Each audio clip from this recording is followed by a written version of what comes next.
Velkommen alle sammen. Jeg er rigtig glad for at se det store fremmøde. Vi skal tale om business intelligence, om digital platform og om big data-begrebet. Nye begreber inden for vores digitale verden, som vi nu skal til at forholde os til. Vi kan sagtens håndtere det her kæmpe problem af den her tsunami af information.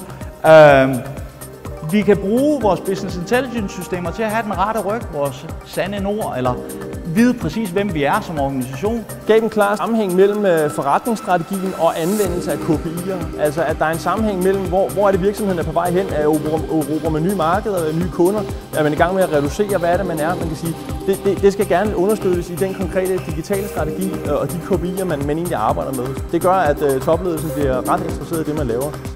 Det, der var mest overraskende i dag, det var egentlig at høre Morten Søndergaards præsentation af de nye moduler, som Sitecore har udviklet, fordi det tror jeg er noget af det, som vi kan komme til at få rigtig god brug for. Det, jeg synes, der var mest interessant i dag, det var jo sådan set, at det virker som om, at alle virksomheder har den store udfordring, at man har store mængder data, som man ikke rigtig ved, hvad man skal stille op med.